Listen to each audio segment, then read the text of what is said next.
Hello everyone. હવે આજના લેક્ચરમાં આપણે જોવાનું છે કે નેક્સ્ટ લેક્ચરમાં આપણે વાત કરી હતી તો શેની વિશે વાત કરી હતી તો કે બીમ સેક્શન વિશે વાત કરી. મિત્રો આજના લેક્ચરમાં આપણે વાત કરવી છે કે જે આપણે બીમ સેક્શનની વાત કરી હતી ત્યારે આપણે એક વાત કરી હતી કે બીમમાં આપણે કયા બે મટીરીયલ યુઝ કરીએ છીએ તો કે one is concrete and second one is steel. હવે માઇન્ડમાં આપણે એક વખત ક્વેશ્ચન કર્યો તો what is the difference between two કે આ બંનેનો ડિફરન્સ શું છે તો કે કોન્ક્રીટ અને સ્ટીલ આ બંને મટીરીયલ સર આપણે યુઝ કરીએ પણ બંને વચ્ચે કંઈક ડિફરન્સ તો હશે. વાય આ બંનેને સાથે વાપરવામાં આવે છે તો એના વિશે આપણે ચર્ચા કરીએ. what is the reason for cement and concrete are made at one કે બંનેને સાથે યુઝ કરવામાં આવે છે. તો પહેલું રીઝન હવે તમે જો કોન્ક્રીટની કમ્પ્રેસિવ સ્ટ્રેન્થ કેવી છે વધારે છે તો કે compressive strength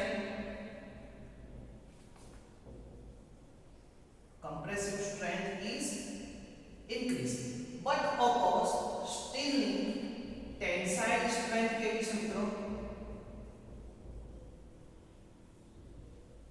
tensile strength high. હવે બંનેની આપણે વાત કરીએ compressive strength and tensile strength. હવે કોન્ક્રીટ છે એ કયું મટીરીયલ છે brittle material.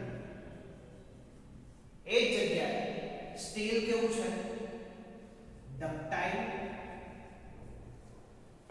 Clear brittle material. હવે બ્રિટલ મટીરીયલ હોય આપણે હમણાં જ વાત કરી કમ્પ્રેસિવ સ્ટ્રેન્થ તો કમ્પ્રેસિવ સ્ટ્રેન્થ વધારે હશે ચાલશે પણ બ્રિટલનેસ કેવી છે ઓછી તો કે થોડોક પણ તમે એની પર ફોર ખેંચવાનો પ્રયત્ન કરશો તો સડનલી શું થશે ફેલ થઈ જશે. એની સામે સ્ટીલની ટેન્સાઇલ સ્ટ્રેન્થ વધારે છે. Second thermal coefficient.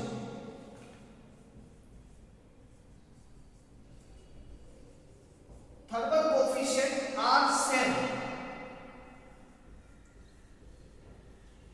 Thermal coefficient are same concrete and steel. Is a main reason to be concrete and steel are joined to each other. હવે તમને બધાને ખબર છે જ્યારે ટેમ્પરેચરના ચેન્જીસને લીધે એક્સપાન્શન કોન્ટ્રાક્શન થતું હોય થર્મલ સ્ટ્રેસ પ્રોડ્યુસ થતો હોય આ જગ્યાએ જો બંનેના થર્મલ કોએફિશિયન્ટ એક સરખા હોય તો એનો મતલબ કે થર્મલ સ્ટ્રેસને લીધે એટલો બધો વાંધો આવશે નહીં.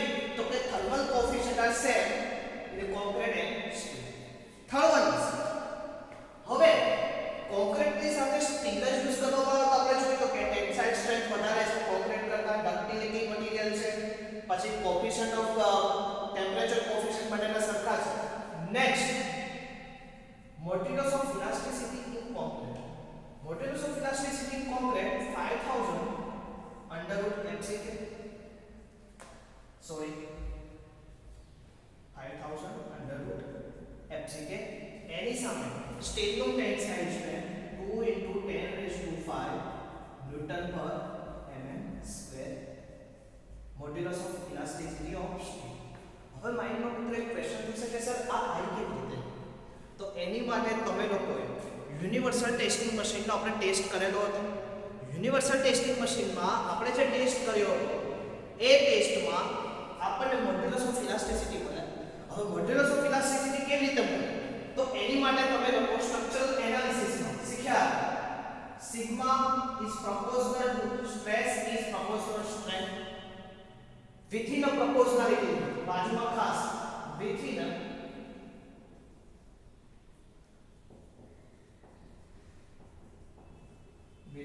proportionality limit.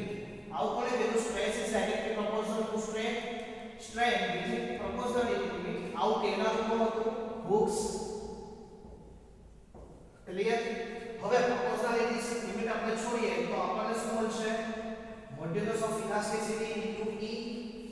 હવે સ્ટ્રેસ અપોન સ્ટ્રેન તો તમને શું મળશે E. હવે સ્ટ્રેસ અને સ્ટ્રેન આ બે વસ્તુનો તમને ખ્યાલ આવે છે તો તમે માઇલ્ડ સ્ટીલ બાર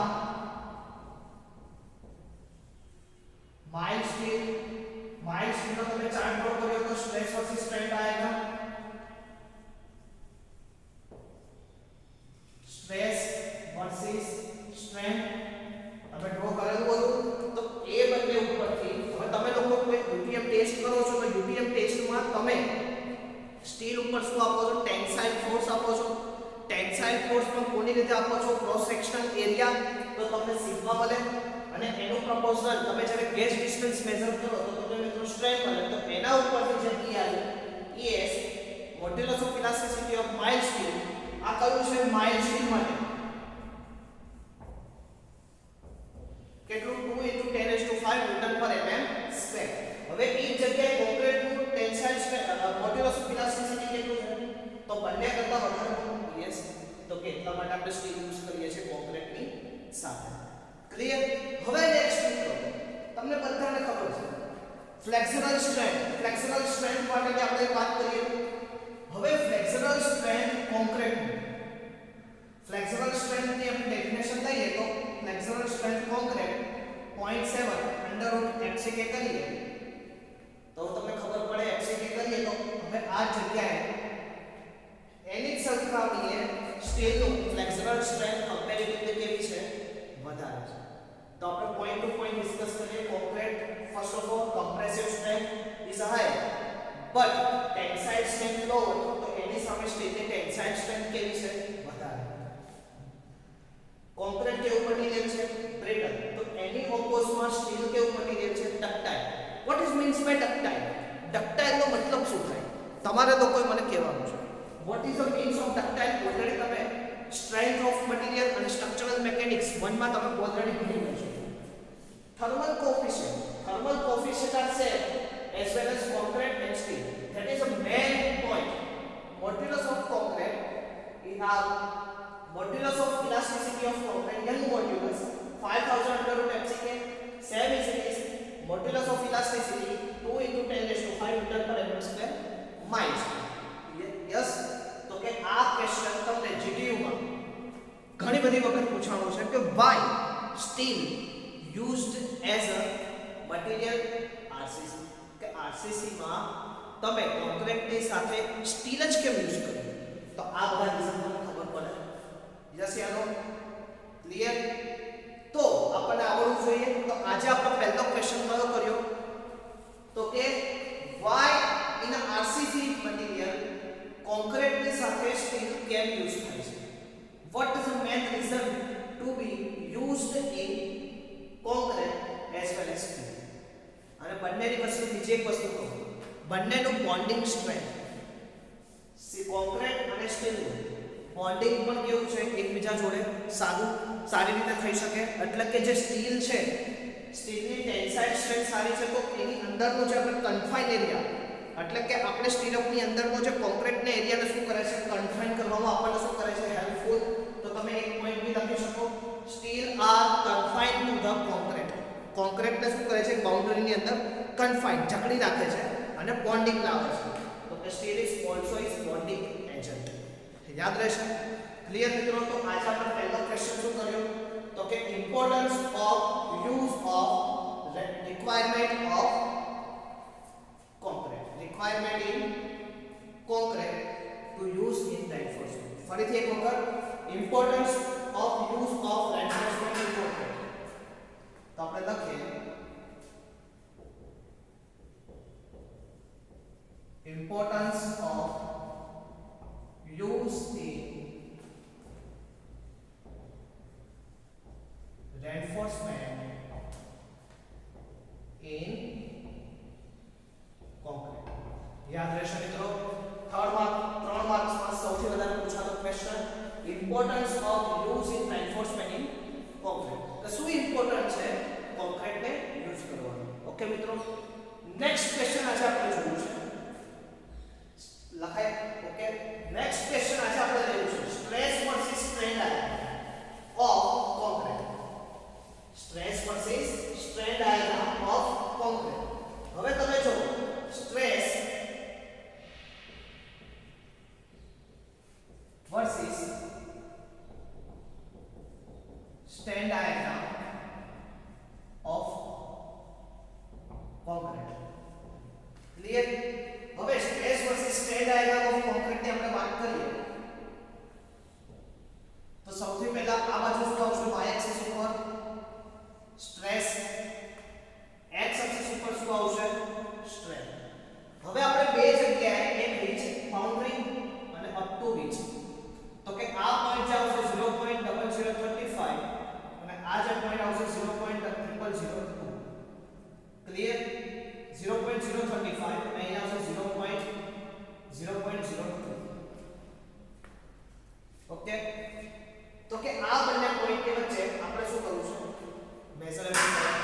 તો કે સૌથી પહેલા તમને ખબર સ્ટ્રેસ વર્સિસ સ્ટ્રેન ડાયાગ્રામ શરૂઆત કરીએ તો ઇનિશિયલી શું થશે? ઇનિશિયલી પ્રોપોર્શનાલિટી ઓપન થશે અને એટ અ પોઈન્ટ ઉપર યીલ્ડ થશે અને યીલ્ડ થઈને જશે. તો કે આ જે સ્ટ્રેન્થ પર છે એને શું કહેવાય? Flexural strength of concrete. પણ એક વસ્તુ યાદ રાખજો કે બાય સપોઝ તમે M20 નો ફ્લેક્સરલ ડાયાગ્રામ ડ્રો કરતા હોય તો FCK તમારું કેટલું આવવું જોઈએ? 20 ન્યૂટન પર mm². હવે 20 ન્યૂટન પર mm² ને લીધે તમે સ્ટ્રેન્થ ફાઇન્ડ કરશો. સ્ટ્રેન્થ ફાઇન્ડ કરતા તો ચલો થઈ જશે, પણ એક વસ્તુ આપણે યાદ રાખવાનું છે મિત્રો, અહીંયાથી 0.35 ની વચ્ચે તમારો સ્ટ્રેન્થ કેવો થશે? ઇન્ક્રીઝ, પણ એની સામે સ્ટ્રેસ કેવો થશે? Constant. Same is it is, પણ આપણે FCK આ કન્સિડર કરીએ છીએ પણ એની પાછળ एक्चुअली આપણે આ વસ્તુ લેતા હતા. હવે તમને બધાને ખબર છે આપણે ક્યુબ કાસ્ટિંગ કરીએ. હવે ઓલરેડી હમણાં જ આપણે કોન્ક્રીટ ટેકનોલોજી ભણ્યા હતા. હવે આપણે ક્યુબ કાસ્ટિંગ કરતા તો કેટલા બધા ક્રાઇટેરિયાઓ કન્સિડર કરતા. એનો ઇનિશિયલ સેટિંગ ટાઈમ ફાઇન્ડ કરીએ, સિમેન્ટનું ફાઇનલ સેટિંગ ટાઈમ ફાઇન્ડ કરીએ, એગ્રીગેટના બધા ટેસ્ટ કરીએ, સેમ ઇઝ ઇટ ઇઝ સેન્ડના ટેસ્ટ કરીએ, એડમિક્સર કયું યુઝ કરવું, કયા રિલેટેડ યુઝ કરવું, વોટર કેવું યુઝ કરવું, સંપૂર્ણ તો એક લેબોરેટરીમાં આપણા બધા ક્રાઇટેરિયા કન્સિડર કરી ક્યુબ કાસ્ટિંગ કરીએ, અથવા તો તમે સિલિન્ડર કાસ્ટિંગ કરો અને એ જ જગ્યાએ તમે જ્યારે એ જ વસ્તુ તમે ફિલ્ડ ઉપર યુઝ કરો ત્યારે ઘણો બધો ફરક આવે છે, કેમ કે ત્યાં આપણે ક્વોલિટી જાળવી શકતા નથી. અને આ જ રીઝનથી તમારું એક્ચ્યુઅલ FCK જે આવે છે એના કરતાં આપણે કેટલું લઈએ છીએ? 0.65 ટાઈમ્સ. કેટલું? 0.65 ટાઈમ્સ FCK. ઓકે, પણ આ તો કેરેક્ટરિસ્ટિક સ્ટ્રેન્થ મળી મને કે આટલું આપણે કન્સિડર કરીએ છીએ, પણ હવે આમાં એક બીજો ફેક્ટર એડ થાય, પાર્શિયલ સેફ્ટી ફેક્ટર. તો પાર્શિયલ સેફ્ટી ફેક્ટર એડ થતા 0.65 1.5 FCK, જો તમે આનું મલ્ટીપ્લિકેશન કરો તો આન્સર તમારો આવશે 0.446 FCK, કે જેની તમે શું લો છો? Cement concrete stress versus strain ડાયાગ્રામમાં એનું સ્ટ્રેસ. તો તમને ઘણી વખત પૂછશે કે compressive strength of concrete y should be taken as 0.446 into FCK. શા માટે લઈએ છીએ? તો એક ક્વેશ્ચન થઈ શકે. તો આ ક્વેશ્ચન તમારે આ રીતે સમજાવવાનો છે. આવડશે મિત્રો? તો આ શું હતું? Stress versus strain diagram of concrete. Same is it is આપણે લોકો આજે લેવું છે stress versus strain diagram in steel.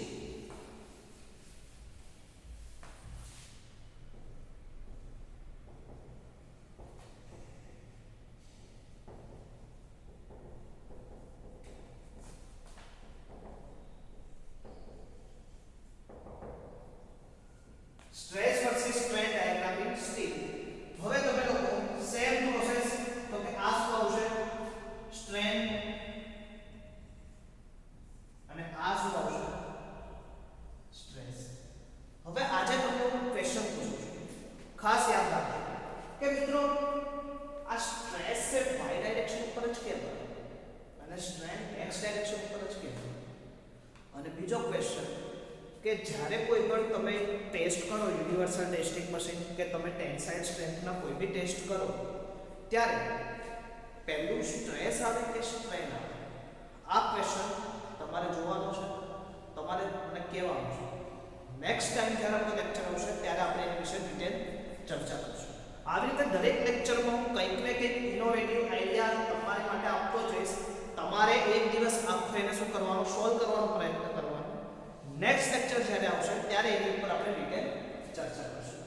હવે સ્ટ્રેસ સ્ટ્રેન ફાઇન્ડ કરો. હવે તમને બધાને ખબર છે steel proportionality limit, elastic limit અને ઇલાસ્ટિક લિમિટ પછી શું થશે? Constant strain, strain hardening zone. તો કે કેટલું થશે? તો કે 0.87 into f5. પણ આપણે 0.87 into f5 કન્સિડર નથી કરતા. તો આપણે લોકો શું લઈએ છીએ? પાર્શિયલ સેફ્ટી ફેક્ટર એડ કરીએ છીએ સ્ટીલનું. તો કે કેટલું એડ કરીએ છીએ? તો કે કેટલું? 0.87 upon 1.15 into f5. ક્લિયર? તો આ હવે તમે અહીંયા જો 0.87 into f5. હવે યીલ્ડ સ્ટ્રેન્થ એટલે તમે લોકો યીલ્ડ સ્ટ્રેન્થ ની વાત કરો તો ટેન્સાઇલ સ્ટ્રેન્થ આપણે પહેલો છે તો 1 પોઈન્ટ તમે એડ કરી શકો M20 ગ્રેડ અને Fe250. હવે બંનેનું યીલ્ડ સ્ટ્રેન્થ ફાઇન્ડ. ફ્લેક્સિબલ કેટલી આવે? તો 0.7 under root 20 અને આની કેટલી આવે? 250 ન્યૂટન પર એટમ્સ. હવે તમે બંનેનો કમ્પેરીઝન કરો. આ તો જે આપણે માઇલ્ડ સ્ટીલ માટે લીધી છે. હજી તો HY સ્ટીલ ટોર સ્ટીલ માટે આપણે કન્સિડર જ નથી કર્યું. તો આ તો તમારું stress versus strain diagram in concrete and steel. હવે મિત્રો નેક્સ્ટ ટાઈમ આપણે એક અગત્યનો લેક્ચર ભણવાનો છે. તેમાં આપણે લેવાનું છે લિમિટ સ્ટેટ કોને કહેવાય, લિમિટ સ્ટેટના ટાઇપ્સ કયા, લિમિટ સ્ટેટ્સ જોડે કયા કયા ટર્મિનોલોજી ઉપયોગી છે. તો તમે જુઓ તો ઘણી વખત તમે ટર્મિનોલોજીમાં શબ્દ સાંભળ્યા હશે. એટલે હું ત્રણ શબ્દોનો આજે થોડું ડિટેલ તમને લઈ લઉં. એક કેરેક્ટરિસ્ટિક સ્ટ્રેન્થ, બીજું કેરેક્ટરિસ્ટિક્સ લોડ, ત્રીજું પાર્શિયલ સેફ્ટી ફેક્ટર, ચોથું ડિઝાઇન લોડ. આ ચાર શબ્દો ઘણી બધી વખત સાંભળ્યા છે અને આ ચાર શબ્દની અંદર આપણે ઘણી બધી વખત ગણમત થાય. તો યાદ રહેશે મિત્રો, stress versus strain diagram in concrete and stress versus strain diagram in steel.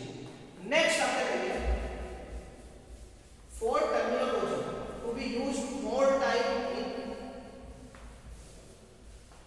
તો કે ટર્મિનોલોજી કઈ છે? તો પહેલી terminology characteristics,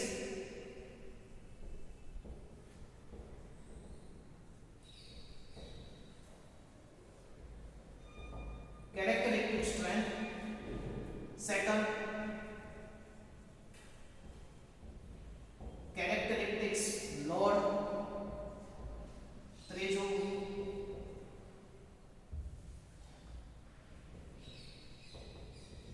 partial safety factor, and fourth one design load. આ ચારે ચાર શબ્દોને આપણે ખૂબ જ ધ્યાનથી સમજવાના છે કે ફરક શું છે ચારે ચારનો. તો સૌથી પહેલું આપણે કેરેક્ટરિસ્ટિક સ્ટ્રેન્થ. હવે કેરેક્ટરિસ્ટિક સ્ટ્રેન્થ સમજવા માટે ઓલરેડી આપણે કોન્ક્રીટ ટેકનોલોજીમાં થોડુંક ડિટેલથી સમજી ગયા. તો મિત્રો આપણે જોઈએ કે કેરેક્ટરિસ્ટિક સ્ટ્રેન્થ એટલે શું થાય કે તમે લોકોએ બાયસેપ 100 ક્યુબ પ્રિપેર કર્યા. હવે 100 ક્યુબ એટલે તમે 100 ક્યુબની સાઈઝ લીધી હશે 150 by 150 by 150. 150 by 150 ના તમે M20 ગ્રેડના 100 ક્યુબ ટેસ્ટ કર્યા. કેટલા? 100 ક્યુબ. હવે આ જે 100 ક્યુબ છે એનું તમે કોમ્પ્રેસિવ સ્ટ્રેન્થ થી ટેસ્ટ કર્યા. Compressive testing machine. Compressive testing machine થી તમે લોકોએ શું કર્યું? ટેસ્ટ કરી. સમજો સૌથી પહેલા M20 શું છે? કોન્ક્રીટની સ્ટ્રેન્થ M20. 20 એટલે શું થાય? 28 દિવસ પછીની સ્ટ્રેન્થ કેટલી આવશે? 20 ન્યૂટન પર mm². કેટલા દિવસ પછી? 28 દિવસે. 28 દિવસે આ ક્યુબની સ્ટ્રેન્થ કેટલી આવશે? 20 ન્યૂટન પર mm². કેટલી સાઈઝના ક્યુબ છે? 150 બાય 150 બાય 150 ના 100 ક્યુબ બનાવ્યા. હવે આ 100 ક્યુબ બનાવીને એનું તમે શું કર્યું? કોમ્પ્રેસિવ ટેસ્ટિંગ મશીન કર્યું. કોમ્પ્રેસિવ ટેસ્ટિંગ મશીન દ્વારા કોમ્પ્રેસિવ સ્ટ્રેન્થ મેઝર કરી. કેટલા દિવસે? 28 દિવસે. હવે ઘણી વખત તમે સ્ટ્રેન્થ મેઝર કરો ત્યારે આવી રીતે થોડા પ્રોબેબિલિટી નંબર્સ લઈ લો. તો ઘણા આયા 20.1 ન્યૂટન પર mm², બીજું આવ્યું 22 ન્યૂટન પર mm²,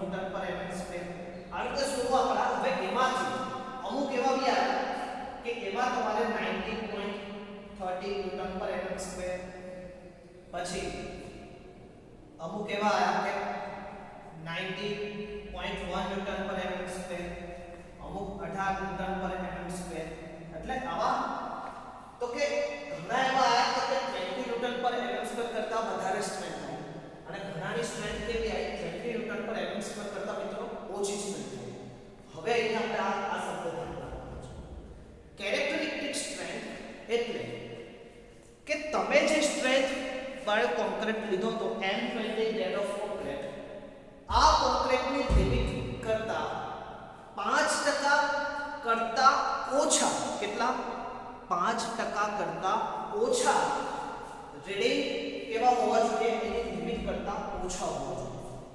5% કરતા કેટલા લેસ ધેન 5%. હવે તમે 100 ક્યુબ ટેસ્ટ કર્યા હોય તો એમાંથી 5 કરતા ઓછા 3 કે 2 કે 3 ક્યુબ જ એવા હોવા જોઈએ કે જેની સ્ટ્રેન્થ આવી રીતે ઓછી આવે બાકીના 95% જે ક્યુબ છે એ કેવા હોવા જોઈએ પ્રોપર આ સ્ટ્રેન્થને સેટિસ્ફાઈ કરતા હોવા જોઈએ તો કે જે સેટિસ્ફાઈ કરે છે કોને 20 ન્યૂટન પર mm સ્ક્વેર ને તો કે એવી સ્ટ્રેન્થને શું કહેવાય કેરેક્ટરિસ્ટિક સ્ટ્રેન્થ કઈ કહેવાય કેરેક્ટરિસ્ટિક સ્ટ્રેન્થ યાદ રહેશે તો કે 5% કરતા ઓછા 5% કરતા ઓછા જે ફ્લેક્સ સ્ટ્રેન્થ હતી એના કરતા ઓછા કેવા હોવા જોઈએ 5 કે 5 કરતા ઓછા ક્યુબ એની સ્ટ્રેન્થથી મેઝરેબલી ઓછા હોવા જોઈએ અધરવાઇઝ એની કમ્પ્રેસિવ સ્ટ્રેન્થ સરખી થશે નહીં એટલે કે તમે લોકો 100 ક્યુબ ટેસ્ટ કર્યા તો 100 ક્યુબમાંથી 5 ક્યુબ જ એવા હોવા જોઈએ એની સ્ટ્રેન્થ તમે જે સ્ટ્રેન્થનું ક્યુબ બનાવ્યા હતા એની કરતા કેવા હોવા જોઈએ ઓછા જો એના કરતા તમારે વધારે થયા હોય 10 કે 12 આવ્યા હોય તો એની કમ્પ્રેસિવ સ્ટ્રેન્થ સેટિસ્ફાઈડ થાય નહીં એટલે કે તમારી અંદર કંઈક ને કંઈક રીતે શું થાય પ્રોબ્લેમેટિક થયું કહેવાય તો યાદ રહેશે મિત્રો કેરેક્ટરિસ્ટિક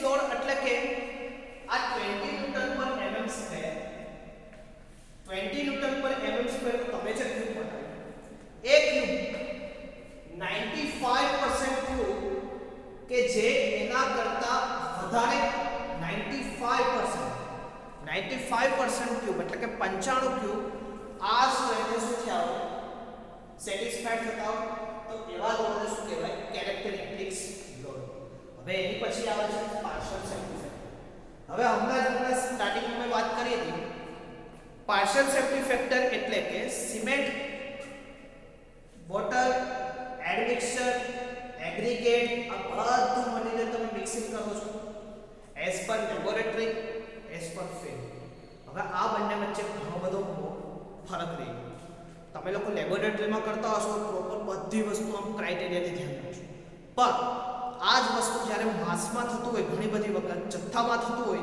ત્યારે આપણે લોકો ક્વોલિટીમાં કંઈક ચૂક થાય છે આ ક્વોલિટીમાં ચૂકને લીધે ઘણી વખત શું થાય છે કેરેક્ટરિસ્ટિક સ્ટ્રેન્થ આપણે જે જોઈતું એ મળતી નથી એના માટે આપણે જુદી જુદી રીતે આપણે પાર્શિયલ સેફ્ટી ફેક્ટર એડ કરીએ છીએ ઘણી વખત જીપીયુની એક્ઝામમાં પૂછાય partial safety factor for steel કેટલું છે અને partial safety factor for concrete કેટલું છે તો યાદ રાખજો partial safety factor for steel એને ગેમા સ્ટીલ વડે દર્શાવાય તો 1.15 અને partial safety factor for concrete એને ગેમા વડે દર્શાવાય તો કે 1.5 યાદ રહેશે લાસ્ટ ડિઝાઇન લોડ એટલે કે એફડી વડે દર્શાવાય તમારો જે કેરેક્ટરિસ્ટિક્સ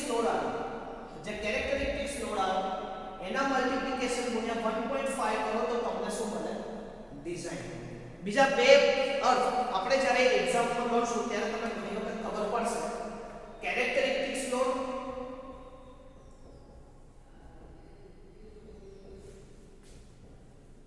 and factor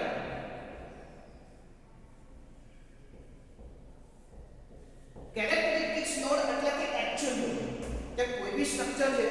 હવે બાય સપોઝ હું વાત કરું કે હું 50 કિલો વજન ઉપાડી શકું છું. 50 કિલો એટલે મારી એક લિમિટ છે. 50 કિલો કરતાં વધારે ઉપાડતો નથી, પણ 50 કિલો સુધી ઉપાડું છું. તો મારી ડિઝાઇન 50 કિલો માટે થાય? હા કે ના? ના થાય. તો કે મારી જે ડિઝાઇન થશે એ ડિઝાઇન લોડ કેટલો હોવો જોઈએ? હવે કેરેક્ટરિસ્ટિક સ્ટ્રેન્થ અને ફેક્ટર લોડ. હવે હું જ્યારે ડિઝાઇન કરીશ કે કોઈ બી વસ્તુ મારે ડિઝાઇન કરવી છે, મારી કેપેસિટી કેટલી છે? 50 કિલોન્યુટન હું લોડ લઈ શકું છું. પણ મારી જ્યારે ડિઝાઇન થશે ત્યારે ડિઝાઇન એવી રીતે થશે કે હું 50 કિલોન્યુટન કરતાં વધારે લોડ શું કરું છું? સહન કરી શકું છું. પણ મારી જે ડિઝાઇન કેટલા માટે થશે? 50 માટે થશે. હવે સમજી, આપણે ઘણી વખત નથી ખબર પડી, ફરીથી એક વખત આપણે સમજીએ. આપણે એક ઉદાહરણ લઈને સમજીએ. હવે એક બીમ છે. એક બીમ 35 કિલોન્યુટન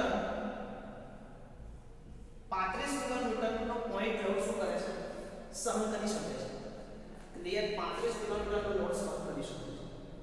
પણ હવે મને ખબર છે કે 35 કિલોન્યુટન નો લોડ સહન કરી શકે, તો હું એને 35 કિલોન્યુટન લોડ આપીને કાપું, પણ એની અંદર પાર્શિયલ સેફ્ટી ફેક્ટર એડ કરી દઈશ અને પછી હું એની ડિઝાઇન કરીશ.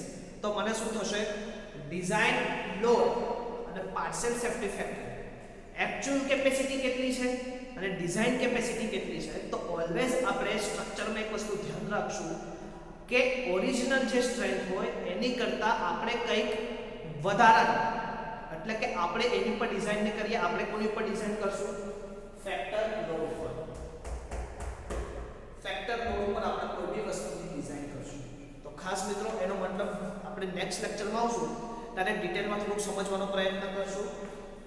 ડિઝાઇન લોડ એટલે કે characteristics load into partial safety factor is design load. Characteristic strength કોને કહેવાય? તો કે 5% કરતાં વધારે ઓછા ના આવવા જોઈએ.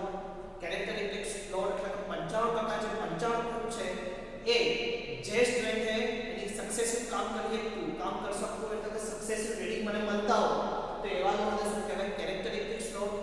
પાર્શિયલ સેફ્ટી ફેક્ટર કેમ પ્રોવાઈડ કરવામાં આવે? તો કે સ્ટીલ માટે કેટલું? 1.15, કોન્ક્રીટ માટે કેટલું? 1.5. ડિઝાઇન ઓફ લોડ, તો કે ડિઝાઇન લોડ કોને કહેવાય? Characteristics load into 1.5. મિત્રો નેક્સ્ટ ટાઈમ ફરીથી આપણે મળશું. ત્યાં સુધી જય સ્વામિનારાયણ.